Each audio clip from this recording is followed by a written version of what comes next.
Wow, so here is the Livewire, finally. Jeez, that is a sexy looking bike. I mean, it doesn't look like a Harley Davidson bike, but from a point of view of just a nice looking motorcycle, it's designed really well. The design of the bike where everything is engineered so the weight is on the bottom, the battery compartment right in the middle, which is the big area here with all the fins for cooling, and then you got the actual motor on the bottom that holds all the weight to the bottom rather than keeping it on the top. So your center of gravity is really well balanced. Going from the front to the back, they didn't cheap out on the parts. Like everything in here is quality parts. So you got the Showa inverted fork shocks here, and you got the Brembo dual disc brakes, which will help you brake on this bike really well. And I really like the way that Harley is going towards Brembo to match their quality of brakes, because, you know, traditionally Harley hasn't really been known for good brakes. And their Pan America also has Brembo brakes as well, so that's pretty cool. In the rear, you got big monoshock in the back here. We'll see how that feels. And then giving you a passenger foot peg with a passenger seat. Doesn't look very comfortable for the passenger, but it's available. It's belt driven, as you can see. And the riding stance is neutral, so it's not as forward as my Harley Iron 883. But it is slightly to the rear, where it's very similar to Ducati Monster that I rode a couple weeks ago. So it should be a fairly easy riding bike, kind of like a naked bike. But man, that just looks intimidating for a first rider. The performance of this bike is quite insane. It goes to 0 to 60 miles per hour or 100 kilometers per hour in 3 seconds. And that is very fast. So special thanks to Barnes Harley Davidson dealership Victoria here, and Steve, my man, who is letting me ride this bike. So this should be a really good ride. And as always, let's hop on the bike and see what the controls are. All right, so seat height is just above 31 inches, but I'm flat footing this quite easily. So compared to the Sportster 1200 Roadster, which was also 31 inches, I was tiptoeing a lot on that one, but this one I'm flat footing it. So I'm thinking maybe the shocks kind of has a good bounce to it. So once I put my 190 pound weight on it, I'm pushing this down lower than 31 inches, because clearly I'm 30 inches of inseam. So I feel like I'm pretty confident on just sitting on this. Now, you got to be really careful with this bike. The dealership here has already had an issue with customers not respecting the throttle handle. Now, it's a 1-speed bike, so really there is no clutch. There is no gear shifter, because it's all under one. And the way you turn this on is turn on the auxiliary. So you'll see it power up on this nice TFT display, and then you'll see the color change to yellow. If it's yellow, nothing will happen. You can rev it and nothing will happen.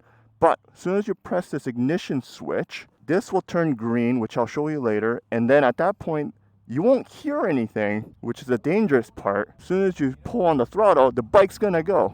And the only safety mechanism that they have is this: raise the side stand. So as long as the side stands down, it's kind of like your safety on a gun. And as soon as you lift this up, you're given the option to press start, and then this will turn green and you're good to go. But let's put the safety back on. So let's start with the left here. As usual, there is the high beam and then low beam. You got traction control, so we can turn on or off. You got the horn. You got the left signal switch, which is also self-canceling, or you can press to cancel. You got the Bluetooth talk control, which you can pair it up with your phone if you want to. I'm not doing that today because you have to create an account. And then on the bottom here, I don't know if you can see it, is your cruise control. And then you got some toggle switch here to control the TFT display. And then on the top is also an instrument cycle button. You can see here as I switch the button, total kilometers, trip A, trip B, and whatever K is, not exactly sure. Let's just go into the center here as we move to the right. The display right now that's showing, I'm sure it's going to change when I turn the bike on to go with the speedometer, but right now it's showing 83% of life of the battery, as well as the distance I can travel with. So right now it's 169 kilometers. Not bad. It's still more than my Iron 883, so that's not too bad for the range of a bike. You just need to plan accordingly on the numerous charge sites that they have in your area. On the right, again, you got the auxiliary on button, you got the hazard light, you got the power ignition switch, and then you got right blinker that self-cancels. You got the mode change. So here, when you press the mode, you got the option to go to speed, street, rain, eco, and then custom A, B, and C. I'm not going to play around with the custom modes, but I will start off on eco mode. And then on the bottom, again, you got this enter button with the toggle switch, which I assume plays along with the play button here. So I'm not going to play around with that too much right now because I just want to learn how to ride the bike first. In the center here, where usually you have a gas tank, as expected, is where your plug-ins are. So level 3 and level 1 charging. And then after that, you just close it, push it to keep it locked. Okay, let's see. What else is there to talk about? There is no sound. But the cool part is, when you raise the stand, so now safety is off, and I hold on to the ignition, now you got this green light, which means the throttle is live. Now, if I sit on this and do nothing about it, the bike pulsates. So you can feel it on your bum, which is a very weird feeling, but at least it gives you a little bit of added security to say the bike is on and be careful with it. So let's see how this is like. I just want to get a feel of the bike, of its turning radius, how to stop, how that all works, how the regen works on the block here at Harley Davidson dealership. So let's see what this feels like. Oh, here we go. Oh, this feels weird. I feel like I'm just gonna like stall the bike, but I don't know. My left hand feels like it's naked or something. It just feels awkward. But the handling is pretty good. Wow, the regen brake, if you can call it that, is really responsive. I feel like I don't really need to use the rear brakes at all to slow this bike down. I think as you change your modes, that regenerative engine brake changes as well. So eco mode right now is probably like 100% regen mode, which means the engine braking is a lot higher. So it's kind of like when you're downshifting a little bit early and you get that little jerky motion. I'm going, and then I throttle off, then I'm pushed a little forward. But this is really intuitive. I've never been on a scooter myself, but from what I heard, this is like a scooter on steroids, and I believe that because all you have to worry about is your throttle and your brakes. Now, this bike is super nimble. I can see why Harley Davidson is pushing this bike really hard. Not just they're trying to sell it, but it's a really cool bike. Oh my God. Oh, I gotta put the visor down. Oh, just like ate a bug there. Too much fucking laughing. Look at this. From research, it's about 40-degree lean angle, guys. 40-degree lean angle. And yeah, I feel like I'm used to this bike already. Let's try some slow maneuvers. Okay, slow maneuver is slightly more difficult. Okay, let's try again. And I think it's because I'm not used to this. Because usually I'm playing with the clutch, right? In the friction zone when I'm doing slow maneuvers like this. But because I'm not doing that. Oh. So slow maneuver is something that needs to be worked on for myself as a rider. And for those coming here new, thanks for watching. Welcome to KS Moto Cafe. All my bike reviews is done by myself, who is a new rider. I'm about 6 months in after I got my motorcycle license and my first bike, which is an Iron 883. And the concept of my motorcycle reviews is to give beginner riders, new riders, or potentially new-ish riders who's looking for their second bike, just to get a real hands-on perspective from a new rider on how the bike feels and maybe give you guys a little edge to try it out yourself. So I feel like I'm ready for a real test run on this bike. So what I'm going to do is park the bike, change my battery, and off we go. It's weird because there's no neutral, so I'm not exactly sure if the bike's always in gear. What happens if I put this down? Oh, cool, it just changes from green to orange automatic. I thought I had to power down. Few moments later. Just for as a point of reference, to charge from a DC level 3 charger, it takes about 40 minutes to get 80% and about an hour to get to 100%. But 80% in 40 minutes, not too bad. Enough to get you a bite of lunch if you need to. So let's get on it and see if we can take it for a rip. Power is on. Cool. Oh, it's so weird that there's no clutch. I'm always holding on to the clutch before I turn on the engine. All right, let's see how it goes. See you later. All right. Oh, this is weird. The fear of stalling just like kind of shot through my head, and I was trying to figure out how to find a clutch, but there isn't one, and it just stops. The bike's always constantly on neutral if you are stopped, so you do need to hold on to that rear brake. Now, Trying to find a little spot to jet out of. Here we go. Oh yeah. I like how intuitive it is. I really literally don't have to worry anything about my left hand other than signals. And this eco mode is quite tame. It's definitely more responsive than the Iron 83, I tell you that though. For slow moving traffic, this bike is quite fun because you don't have to change gears at all. You're just kind of rolling forward. Now, what I'm not liking right now is the aggressive engine braking that this thing has. Like I said, as soon as I pull off the throttle, I'm pushed forward because of the engine braking. So I'm gonna see if I can change it to street mode on the go to see if that changes anything. Okay, now I'm on street mode. I don't know if you can see it, but it's a little icon right there. Oh yeah. Okay, street mode is much more responsive. It's more like a motorcycle if you're shifting properly. Like all I'm hearing is this like whirling sound that this bike is making from its engine. It's a different type of sensation. Yeah, I like the engine braking on the street mode because this is kind of how I would brake if I was on the road with my other manual bike. So I'm going to take you guys into a little road here where I can do a couple more tests on the bike of its handling at slower speeds. And to be honest, every time I watched a review video or sound clip of this bike, it reminded me of speeders from Return of the Jedi. And it feels like where I'm riding right now is straight out of Endor. The handling is amazing. The cornering is super tight. Like, and very nimble too. Lots of grip. Really good get up and go. That power delivery is so smooth.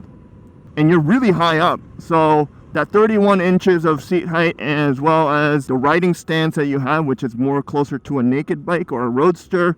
Your knees are hugging this tank. You don't have to worry about your feet getting burned from the exhaust or the hot engine. It's just you ride it the way you want it, man. Now, as much as fun this bike is right now, I can see this bike getting a little boring on longer rides because I do enjoy shifting, you know? Now, the seat is slightly hard. Even the shocks are absorbing the bumps on the road really well. The seat cushion, it almost seems non-existent. So I can already feel the pressure building up on my butt cheeks. And after a while, I think it will kind of hurt. The combination of the engine brake and the Brembo disc brakes is really well managed together. I'm barely using the rear brake right now because the engine brake is doing a very fine job of controlling all that for me. Now, going over some of the bigger bumps here, I do tend to notice that I am starting to feel some of these bumps, but it's not hurting anywhere on my body, and I have lower back issues, so I'll tell you if it hurts. But I can definitely feel the bounce and the shaking. Like because all the weight is on the bottom, it's very planted and nimble. It does not feel like a 540 pound bike, which is just 20 pounds lighter than my Iron 83. But yeah, it's gorgeous riding through this. We'll get out of this forest and try some city riding and highway riding. Ah, look at this go. Watch this. Oh man, that is something else. That is something else. Get up and go is extremely fun. You know that feeling you get when you're on an airplane, it's about to take off and it pushes you back? That's what I'm feeling right now on this bike. Yeah. Wow. I can take these turns really fast. Now there is a speed cap on this bike. I can't remember what the speed. I think can't go above 175 kilometers per hour, which I guess it's fair. You shouldn't be going that fast on public roads anyways. Let's see how much battery. What? 72%? I only use 10% of battery? That's crazy. My GoPro ran out before this. So what does it say? I got 72% left and 146 kilometers to go. And on Vancouver Island here, 146 kilometers can get you anywhere. If you're one of those people like me who have anxiety over kilometers and distances, you might be worried about how long can this bike go for before it runs out of gas or runs out of juice. With the mileage of 146 kilometers at 70% of battery left, I have no worries right now. I've been riding this bike for about an hour now, and a couple things that I don't like right now is the seat. It's, like I said, my Iron 83 seat seems softer than this, which means a lot. So if you're getting this bike for longer rides, I would definitely look for an upgrade for the seat itself, because I can definitely feel it on my butt cheeks. Now, how do I feel about this bike as a Harley cruiser rider? Well, that's a tricky question. I don't consider this bike as a primary bike. This bike would be absolutely cool to have in your collection of bikes, but as a single source motorcycle, I think it would be a tough sell. And the reason I say that is because of the charge time. Even though if you go to a charging station, it's about 40 minutes for 80% of your charge. If you have friends who are riding a gasoline motorcycle, which is 99% of the bike riders out there, your friends are gonna have a hard time waiting 40 minutes for you when they're done filling up in, I don't know, under 10 minutes. Now, in terms of this bike keeping up with other motorcycles, I would say other motorcycles will probably have a harder time keeping up with this particular bike, because this thing handles corners and speed really well. But like I said, the flaw of this bike comes to the time it takes for it to fully recharge. And if you don't have a level 3 DC charge station available within your area, then you're waiting 10 hours for it to fully charge. With that in the back of my mind, I probably wouldn't want Harley Livewire as a one sole source bike to have. But if you have the luxury to have more than one bike, I would definitely consider one, because it is a really good, well-made bike. It's kind of in a very weird, odd segment, I would say, even for Harley Davidson itself. But if you're looking at the bike as a whole, you have to give it a try. There should be enough Livewires in your area for you to at least go there and ask for a test ride without too much pressure from the dealership for you to purchase it, because I think the motivation right now is they want more exposure of riders out there to know and understand what this bike feels like. So at the very least, I would say go to your Harley Davidson dealership that has a Livewire and ask for a test ride, because it's hard to describe what this bike feels like. Even as a beginner rider, I would say it's worth a shot. Just recognize the fact that you need to ensure that you respect that throttle handle. This bike really shines during city rides just because you don't have to change gears, but it's a little too easy. Like right now, after riding for a bit, I am kind of itching to go back on my Iron 83 to change some gears, but at the same time, I'm getting slightly lazy here. I'm liking just not needing to think about gears and just pulling the throttle here.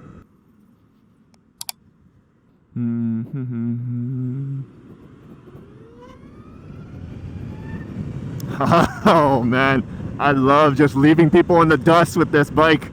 Now, some people find this whirling electric motor noise annoying, but to be honest, I've been living with babies my last 5 years at home. It's kind of soothing, actually.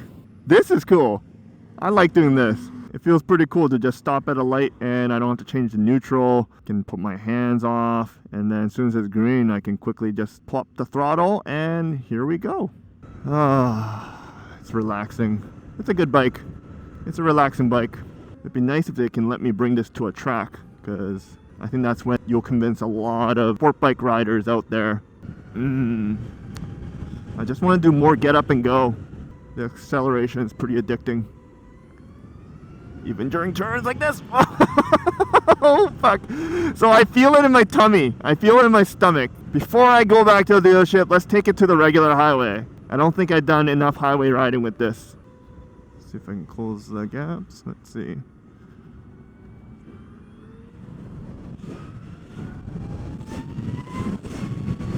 Oh my god. Yeah, it just fucking picked up and gone. Caught up to this Golf that was already going 100 kilometers per hour. And I caught up to it like immediately. Now, this is when I gotta be very defensive and careful, because they cannot see or hear you. You know, if I was on my Iron 83 with loud pipes, this guy would have gone out of my way so fast. Is that Jeep getting towed by this giant bus? Yes, it is. There you go. Whoa! I don't have any wind protection at all. If my region allowed lane filtering, this bike would be perfect. just going zipping through all these cars. Just because it's got so much acceleration, feels like a rocket. Here we go, round 2. Oh, let's see if I want to catch up to that guy.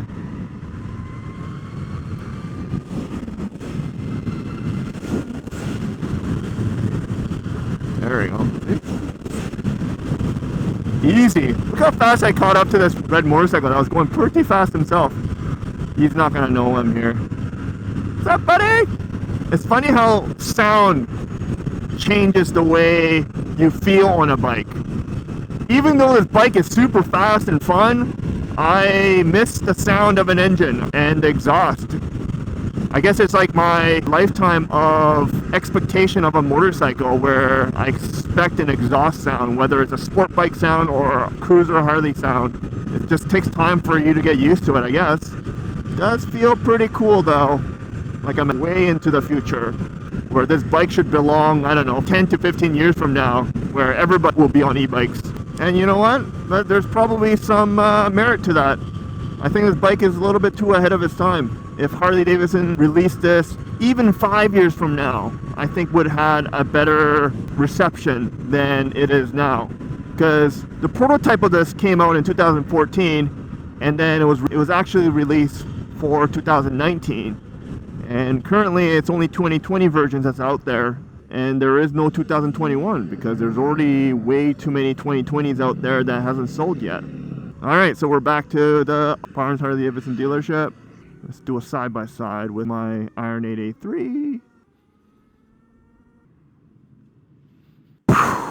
There it is. We got the Harley Iron 883 on my left here, and then we got the 2020 Harley Davidson Livewire to my right. You know, putting those two bikes side to side, you can definitely see the resemblance. Even though they're very different types of bikes, I can definitely see there's some actual Harley Davidson DNA of styling on the Livewire now that I look at it from side to side profile here. Let's get myself into the shot like I always do and then show you guys what I look like as a person that's 5'10". Alright, so as I come into the shot here, I'm about 5'10".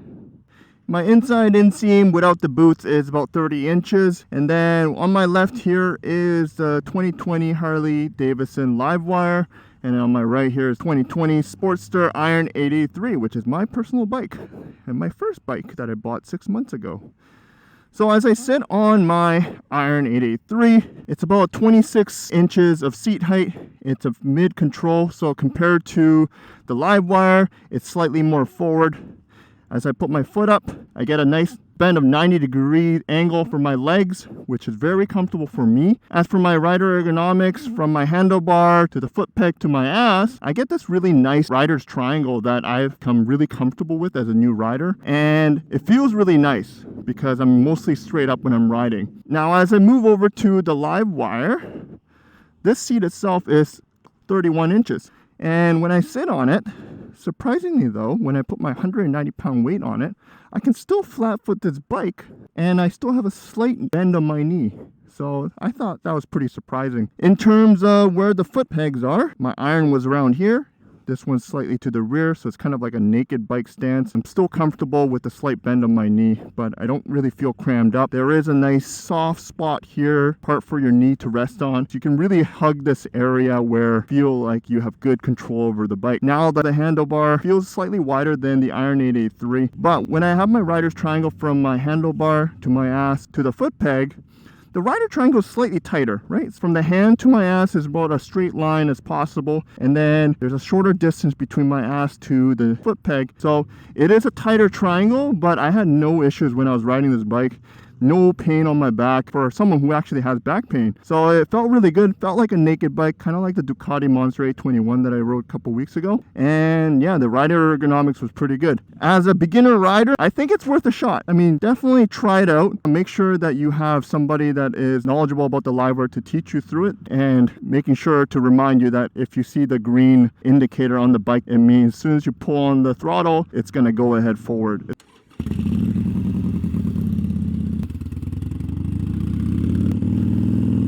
So here I am I'm back on my Iron 883. I gotta say, it's nice to go back on a bike that I can change gears on. But boy, it's a totally different experience, as I harped on it numerous times throughout my review. Harley Davidson Livewire electric bike is definitely something everyone should at least have a turn at trying or testing out. There's nothing you can lose other than your time. But I guarantee you, you will be smiling at one point of that time of your test ride, because it is that much of a fun bike. And my recommendation right now after riding this bike, can a new rider ride it? Yeah, definitely can. It's really intuitive and easy to ride because you only have two things to control, which is just the throttle handle and the front and the rear brakes. But because it's so simple and it's only under one gear, if you're pulling that throttle hard, it's gonna jet you out.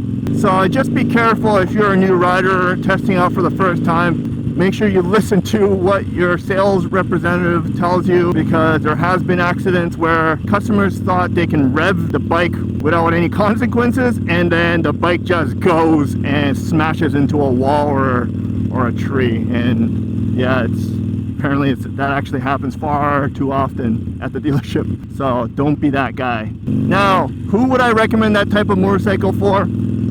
I would say if you are in a position where you could have multiple bikes, then absolutely, I think this should be in your garage for sure. It's unique as hell. It is definitely future-proof, and it's extremely fun to ride. So I would say if you have the room in your budget and your garage to purchase a Livewire, do it. And if you want to buy it for cheap, like I said, call Steve from Barnes Harley Davidson dealership, and I'll have his information in the description below. Let him know KS Moto Cafe has sent you, even if it's just a call to say hi and out of your own curiosity to find out how much it is in Canadian dollars too, because I guarantee you'll be surprised how cheap it is right now. Hope you liked the review of the 2020 Harley Davidson Livewire. As always, ride safe, ride prepared, ride on.